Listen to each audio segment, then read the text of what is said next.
السلام علیکم، میں مہدی عباس بول رہا ہوں۔ میرا آپ کے پروگرام میں یہ سوال ہے کہ خمس ادا کرنے کا طریقہ کیا ہے؟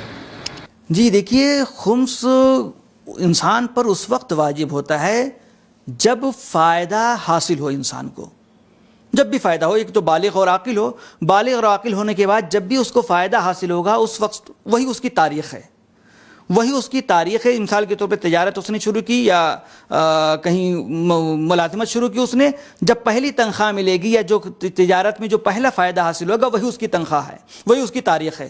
اس تاریخ سے 1 سال گزرنے کے بعد جو بچت ہے اس پر خمس واجب ہے۔ اب جتنا بھی بچ جائے انسان کے اوپر اس کو خمس دینا یعنی اس پر واجب ہے۔ اب رہا مسئلہ کہ اس کو حساب کیسے کریں۔ اگر پہلی مرتبہ انسان خمس نکال رہا ہے تو کوئی مسئلہ نہیں ہے، جتنا بچا ہے اس کا اس پہ جو ہے وہ جتنا بچا ہے خمس نکالے گا، 5واں حصہ، 4 حصہ اس کا ہے، 5واں حصہ جو ہے وہ خمس کا ہے۔ لیکن اگر انسان نے کئی سال تک خمس نہیں نکالا ہے وہ کیا کرے؟ تو اس کے لیے ایک بڑا مسئلہ یہ ہے کہ وہ تمام چیزیں جو خریدی ہیں اس نے ایسے پیسے سے جس پر خمس واجب تھا، ان چیزوں کو بھی حساب کیا جائے گا اور اس پر بھی خمس واجب ہے۔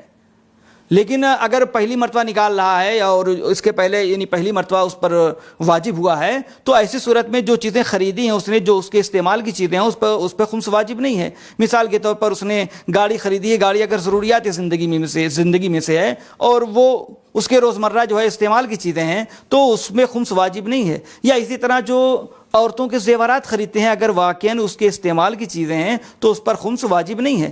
لیکن اگر وہی زیور یا وہی گاڑی اس نے ایسے پیسے سے خریدی ہے بعد میں جس پر خمس واجب تھا تو اس پر خمس واجب ہو جائے گا، چونکہ اس نے ایسے پیسے سے خریدا ہے کہ جس پر خمس واجب ہے۔ سب سے بہترین طریقہ یہ ہے کہ اگر اس نے پہلی مرتبہ نہیں نکال، پہلی مرتبہ یعنی جب اس پر واجب ہوا تو اس وقت نہیں نکال رہا ہے، بعد میں کئی سال کے بعد خمس نکالنا چاہتا ہے تو وہاں کے جو علماء ہیں ان کی طرف مراجعہ کر کے ان سے حساب و کتاب کر کے خمس ادا کیا جائے۔